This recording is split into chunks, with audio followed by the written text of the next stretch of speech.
Well, thank you everyone for coming to the Fall 2024 podcast fellowship. It's been an exciting fellowship with our four fellows here. It was the first time that we had all high school students rather than high school and college level students. So a little interesting with getting schedules turned around, which is why we're much later this evening than we usually have our commencements. But I'm glad that some of you could make it. And for those watching the recording later, glad to have you viewing that then. The way that's going to work this evening is we'll have a few opening comments. Jenna will lead us through that. And then we're actually going to have one of our previous fellows from our last fellowship, Sean, to speak a little bit about some of his experience doing the podcast after he's done our fellowship and how that's went for him. And then we're going to have our current fellows give a little bit of a pitch of their podcasts, what they've been working on, how the fellowship went for them, and allow you guys, the audience, to ask them questions about their experience or, the content that they've created. So excited to share this all with you. And with that, I'll pass it off to Jenna. Yeah, thanks, Brandon. And hello again, everyone. I know this is a busy time of year with the end of the school semester coming up and the holidays. So I echo what Brandon said about thanking you for making the time to be with us tonight. And I can tell from the names in the participant list that we have a lot of family members of our fellows here as well. So it's great to see all of you. I'm glad that we have this format so that you're able to hear about what they have been working on so diligently for the past couple of months. And I think that this fellow cohort, perhaps more than any other, really leaned into getting the student voice into their shows in a variety of ways, whether that was through soliciting questions from their peers that they asked of their guests or doing a roundtable show with some of their friends and classmates. So I think that the democracy group's audience, which does tend to skew older, will really benefit from hearing this perspective when we share these episodes on our podcast feed after the holidays. So I'm excited to get them out on our channels as well as through the Fulcrum, which is a democracy news organization that is run by the Bridge Alliance, which is also a sponsor of this fellowship. I don't think David Nevins is with us tonight, but he may watch the recording later. So, David, if you do happen to catch this, thank you again for your support and the Bridge Alliance's support for helping us send all of the gear that our fellows use to make their episodes and their trailers. And of course, for the promotional support through the Fulcrum and the other outlets under the Bridge Alliance umbrella. I think that's everything that I have. We're really not here to listen to me talk, so I'm happy to yield the floor to Sean and then to the fellows. Yeah, well, thank you very much, Jenna. It's great to see you. Brandon, great to see you as well. And congratulations, everyone. I'm Sean Schrader. I'm a recent graduate of the University of South Florida down here in Tampa Bay in Florida with my MBA and was really fortunate to participate in this fellowship last year. I've always had an interest, in kind of getting involved in my local community and trying to make an impact where I can. But, I've kind of found when I speak with other students and other young people that there's really a lack of engagement, particularly, especially when you think about big issues that we're facing, right? And there are a number of them today, many more than when I started this last year. Um, However, what, really I think when I talk with youth, is something that does not motivate them is when they think about these issues, but then are not clear what solutions are available, or most importantly of all, what they can be doing in their own daily lives to make an impact and drive some kind of positive change. And on top of that, with all of the different sources of media that exist today and how that landscape is changing so constantly, I thought, well, hey, maybe I could do something to try and fill this gap and engage people and make a meaningful impact. And something I personally really like is ice cream, one of my favorite things. The holidays is a great time because you have a lot of good flavors. Peppermint, that's always controversial. Or hot chocolate or that kind of stuff. I was actually in Pennsylvania for a conference last week, and everybody knew I was from Florida because I was the only one having ice cream in 10-degree weather outside, so it's a little cold for it. But in all seriousness, um, I thought ice cream is a great kind of thing that everyone can agree upon and everyone can share some similarities with. So since the fellowship, I've been really fortunate to host a number of episodes. I'll put the link to my podcast and the website in the chat if you want to take a look. But in particular, three I want to highlight. One with a former U.S. congressman talking about civil discourse, how it's become a real issue today, and then also meaningful steps you can be taking locally, to practice civil discourse in your own communities, in your own spaces, and friends and other people you work with, and simple tools you can be using, which I think is really cool.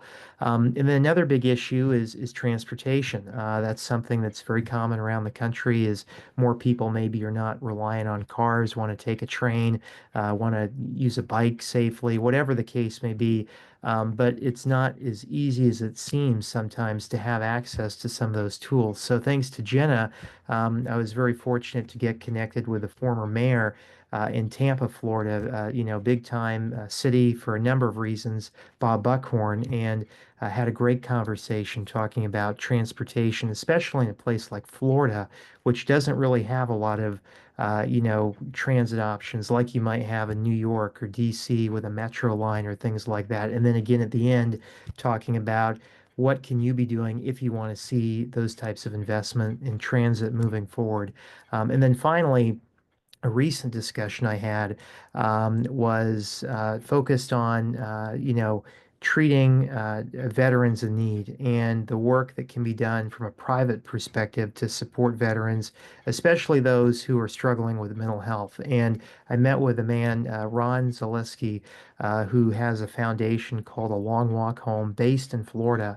But he is actually right now engaging in a project where he is walking across America day by day through, I believe, the end of the year, going into next year, to raise awareness for veterans care and veterans treatment. And again, at the end of that episode, talking about what simple steps folks can be taking to support veterans, support those in need, maybe not, always from a government perspective. So that just kind of gives you a taste of what I've been lucky to do. Again, Jenna and Brandon, I mean, real experts in this kind of work. The mentors you've been able to work with, I know, are experts as well. I'd encourage you to stay in touch with them, think outside the box, and just think about what you're passionate about, what excites you in an episode. And truly, it may sound very basic, but if you were the listener, would you say, yes, I want to listen to this? This is something that excites me. Because I know if that's how you feel, there are definitely people out there that would also feel that way. So thanks for having me. And again, congratulations. Excited to follow your work. Thanks so much, Sean. It's really great to hear some of the work that you've done since then. And it sounds like you're well on a path to making a very successful podcast. It's great to see. So what we're going to do now is shift to our current fellows and have them pitch their podcasts. The order that we're going to go through, so that everyone is aware, is Dash, you'll go first, followed by Claire, then Sabrina, and then Jenny, if she is able to make it later on. So Dash, you'll have about 5 minutes to talk about your podcast, and then we'll do a little Q&A from the audience. Okay. So, hello, everybody. I'm Dashiell Quinn, and my podcast is called Democracy on Fire.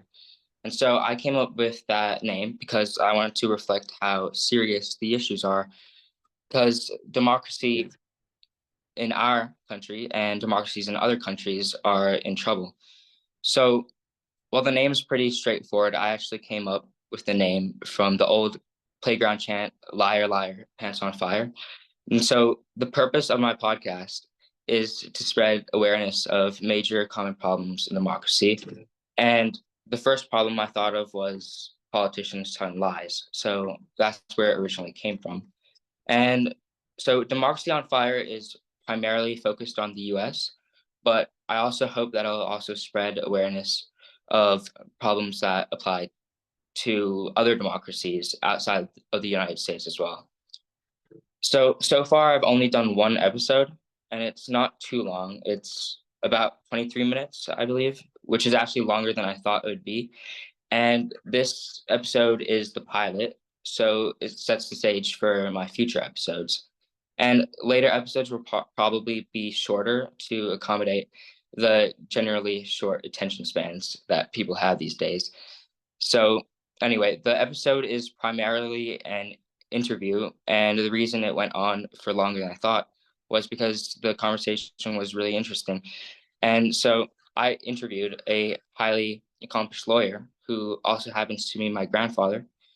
He's in the call here today, I believe. And he worked many, many years in the government and private sector. So during the podcast, we talked in general, or in a general way, about some of the major problems with democracy today. So including polarization, partisanship, media manipulation, and of course, lying politicians. So his experience and wisdom also allowed us to make a lot of comparisons between the past and the present day during our conversation. So, like, what was really interesting and not too surprising to me was that these all are serious problems, but none of them are new. And so my guest talked about how partisanship has been around for a long, long time, and media manipulation too.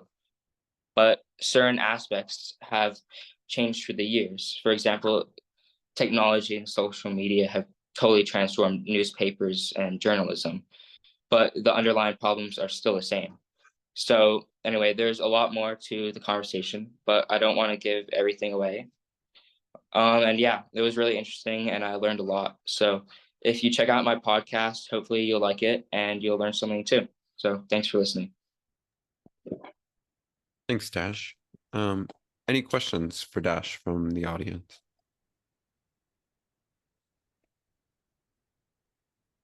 Dash, I know that interviewing family members can be tricky sometimes, even for accomplished journalists. I wonder if you could talk about that dynamic and if you think that interviewing your grandfather and the relationship that you brought into it played into how the interview went and came out. Mm-hmm. Yeah, I did. We could talk about things really with no or kind of less bias, but also uh without partisanship, you know. A question from the audience was asking what your next episode for your podcast is going to be about. So my next episode is probably going to be a more specific dive into the more broad problems that we talked about in my first one. So I would talk more specifically into let's say media manipulation, because we talked really broadly about those, and I think that I could make maybe shorter episodes that are more focused on those, and that's what I plan to do.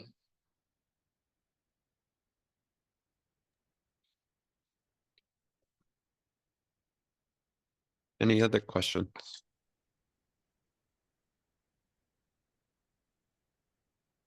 Okay. Well, thank you, Dash. Just so everyone's aware, each of the Fellows episodes will be coming out on our network feed towards the beginning of the year as we bring in 2025. So you can look forward to that. We'll have links and everything for everybody later on. We're going to go ahead and switch to Claire. Okay. Hi, my name is Claire, and I had the honor to be a fellow for the Democracy Group Podcast Fellowship this year. And my podcast name is called Dear Government. I actually got the name while I was recording my podcast with my guests, which I'll like go in detail later. But we were just talking, and she was like, one of my guests was like, "Oh, this is like a letter to like the government." And that's how I got the inspiration for the name. And my podcast is about refinding students' voices in democracy.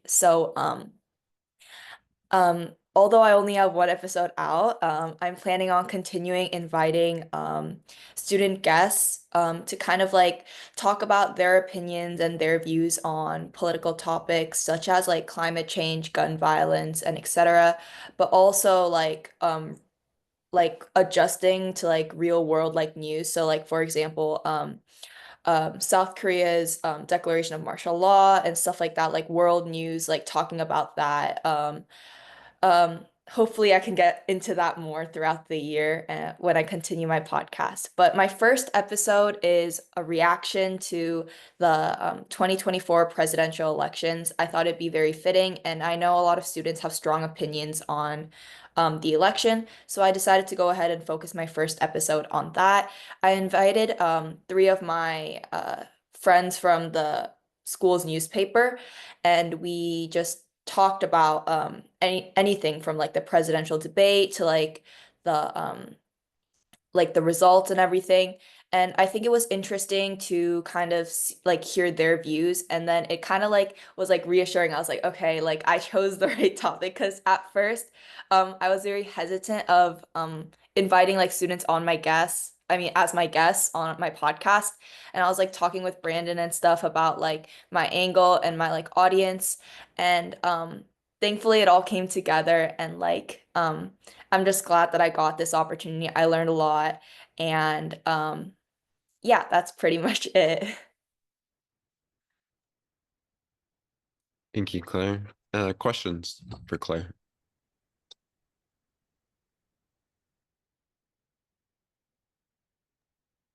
Claire, Did I know anything? Oh, oh, go ahead, Brandon.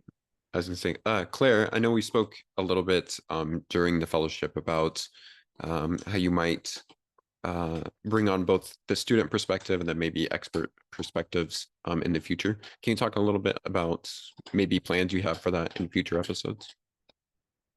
So I got that idea because while talking with Rachel, who was like one of my mentors, um, when I got the chance to interview her and talk to her, I found a lot of like differences of like views and perspectives from her, who was like an expert, and then me as a student. So I thought it'd be cool to invite both a professional, like an expert, and a student on the podcast so that our audience, our like viewers can kind of dive deep into like the differences between like the perspectives of like and like more older age group compared to like a younger age group and stuff like that. Yeah. Yeah, I'll say I've gotten a preview listen of everybody's podcasts earlier this week, and it was actually very refreshing to hear your guys' perspectives on some of the issues happening compared to my perspective, compared to older generations' perspectives, and seeing how some things are still very similar, like the problems still went through, and then some things are like completely different. You guys have a different viewpoint on that. Yeah. And to kind of piggyback on that, sorry, Chris.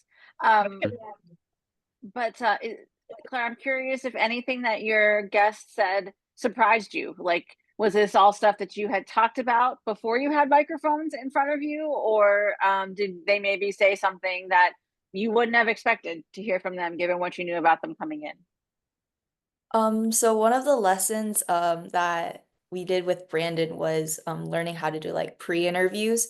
And I didn't really have a pre-interview stage with my guests because I'm in the same journalism class as them and I talk a lot with them. And we've had many like small conversations about the election whenever like there was like a small like quick turn or like event that happened during the election like season. And I just thought it'd be they were like the best, like the most well fitted. And I was like, it'd be cool and it'd be fun if like we can just like like let our audience, like other students, hear the conversations we used to have in class.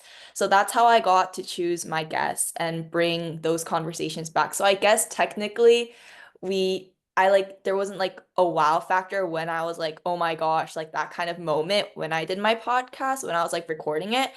But like I guess one thing was I personally thought like there was one point in the podcast where I said that I don't think students like get enough opportunities to participate in like the government, as in like when like because like we don't get to vote, but also like I was talking about how it's like kind of scary to like sometimes like send in a bill or like make an idea or reach out to like a government like representative in our local area. And then my friend Delaney kind of she like counter she I wasn't expecting. I thought she was gonna agree with me, but then all of a sudden she goes, actually, I think like it's not really that scary and like stuff like that. And I was like, oh, like that's something new because I always thought like personally it's when I interview like um state representatives, it's scary even as like a student journalist. So I just obviously thought everybody was gonna agree to it, but apparently not. It's like not that um hard for others. So I think that was one thing that caught me off guard.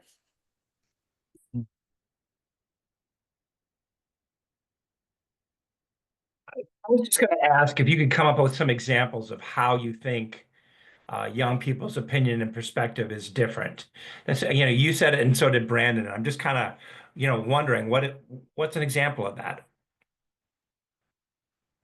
So I think the easiest example is and the one I kind of like realized, oh, like the perspectives are different, is like through AI. Um because the younger generation, like we actually use more of AI and like we're more accustomed to like this technology um build up and everything. I think as students, like we're okay with AI and stuff like that. Like we want to keep using it because it's like we kind of see the good side of it more than the bad side. But I feel Mhm. like adults, like specifically like teachers and like parents are kind of like, oh, like um I don't know if my kid is really learning from this because like isn't AI doing all the work for my kid? And I think that's the conversation I had with Rachel, was that she thought that AI wasn't really good. It wasn't like the best choice for like the future of our democracy and like building up on like politics and stuff like that. And then I thought that it was fine. So I think Mm. does that answer the question? Yeah, I mean, yeah. Yeah.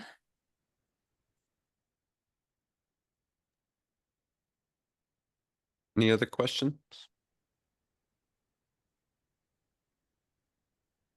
All right. Thank you so much, Claire. Sabrina, you're up next. Hi, my name is Sabrina. I'm a senior and I live in Fairfield, Connecticut. So my podcast is called Town Hall Conversations. I got the idea because I moved to the US a couple years ago, and the like US political system is very different than like where I used to live and like where my family's from. So I especially like the local system, it was very different. Connecticut, and specifically the town I live in, runs off a colonial style government. So we don't have a mayor, we have a first selectman, and we kind of have like a little council.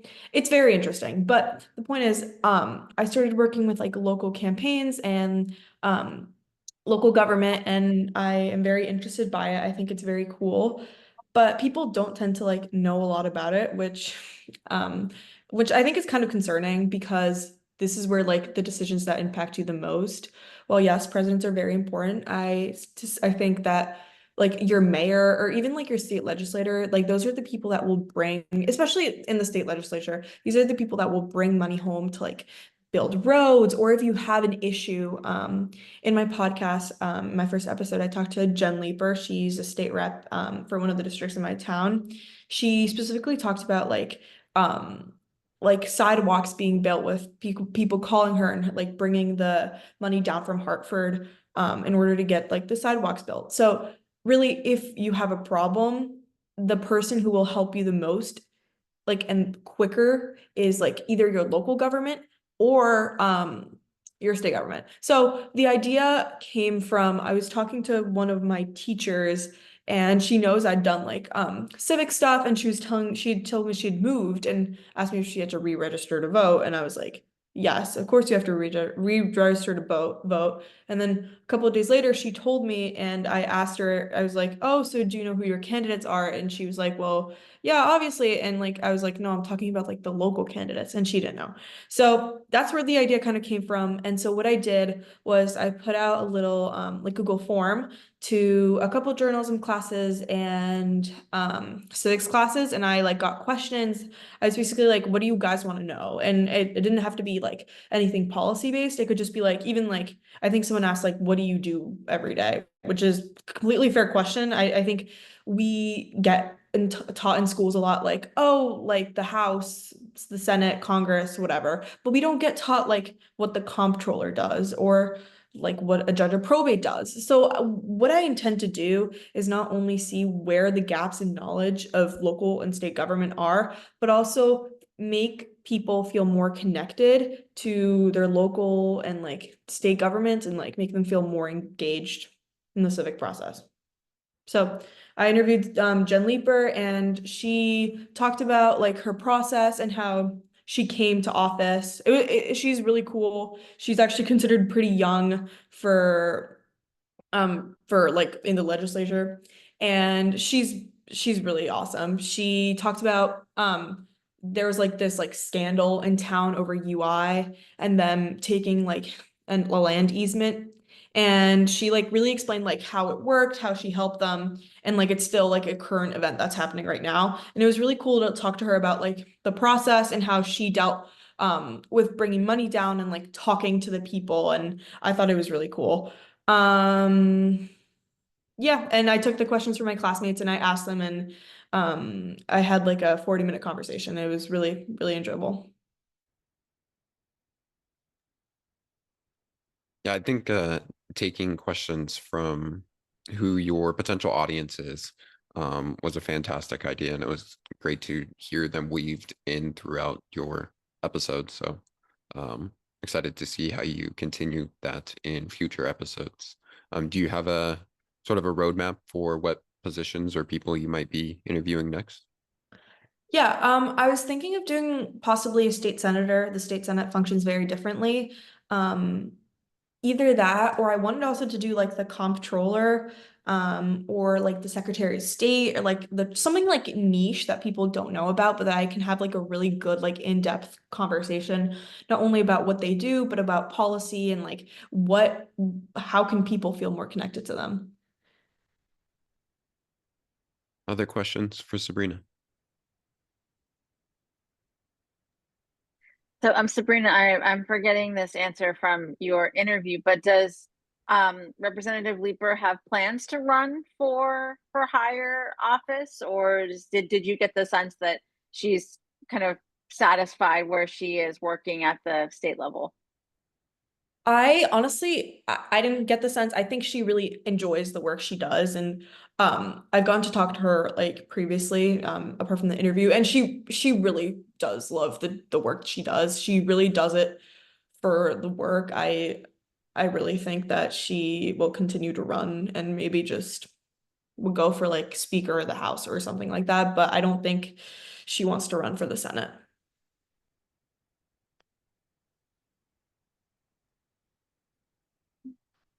Any And last just questions? so Go ahead. just so everybody knows, you kind of mentioned this at the beginning, but can you just talk a little bit about where you moved to the US from, and some of those differences that informed your desire to want to make this show and focus on this topic? Sure. So my family's from Venezuela, and we lived in Colombia until I was 14. So we moved here 3 years ago, and it was very different, obviously. And even like I wasn't used to it. I obviously do like a presidential system, and like that's how that works. But even from like town to town, the contrasts are very starking. And I find it very niche and very cool to learn about local government and like what's going on here. How can I get involved? Like even like the Board of Education, I find really cool. Like I have been to some of the meetings. I really like learning about those sort of things and how like especially local, not only like state but local government, I find really, really, really interesting.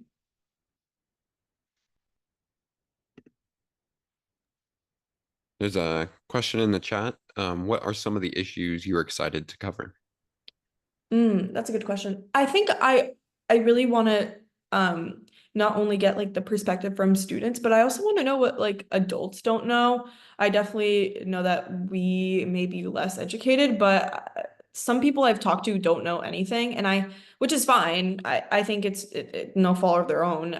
It's kind of, especially it gets overshadowed by like big ticket offices. So I'm excited to see what people want to know, whether it be like affordability issues, or there's this law in Connecticut, it's called 830G, like people's opinions, how legislators are dealing with that, because it's been very controversial.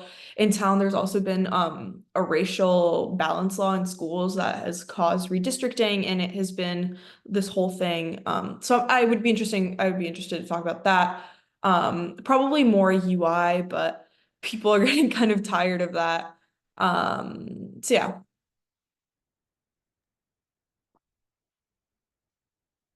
Excellent. Well, thank you so much, Sabrina. Thank you. And thank you everyone for listening to our fellows pitches. Like I said, we will be putting out their podcasts on our network feed. You can find that at the democracygroup.org, and there's a subscribe button at the top. Jenna also just put it in the chat there. Each of those will be coming out at the beginning of the year. We will also be publishing in a few other areas that Jenna mentioned, but what we hope the most is that each of you guys continue podcasting, much like Sean did, and be publishing your episodes on your own feeds and getting out there. And I feel very confident that each of you will have a very good topic to be able to do that. So I appreciate you guys for doing this fellowship. It was a pleasure to lead you guys through that and help you develop your podcasts. So I'll hand it off to Jenna for a few closing comments. Yeah, I'll just say to all of the guests that we have with us, if you're not already following the Democracy Group, you can head to our website, and I would encourage you to check out all of the shows in the network. We cover a lot of interesting topics from a lot of interesting perspectives. Sorry, I just messed up the link. That's why I shouldn't type and talk at the same time. Brandon, help me out, please. But you can subscribe to our newsletter, follow us on social media. Fellows, you can look out. Jesse, who runs our social media, will be tagging you in some posts when your episodes come out. Thank you, Brandon. And yeah, I would just echo what Brandon said. Thank you all again for taking time to do this. I know you're all have a lot of other things you're involved with in school, and you're also in the midst of college application season. So there's a lot going on, but I know that you all put in the work to make some really excellent podcasts, and I'm excited for everyone to hear them in January. All right. Yeah, I think that's everything I had. I know we can give folks a little of their evening time back, perhaps. Yes, we will end this now. We'll have a recording of this that we'll share with everyone. So if there's others in your family or people you'd like to share this with, you can do that as well. Otherwise, thank you all for your time and attention, and hope you have a wonderful evening. Take care, everybody. Thank you. Thank you.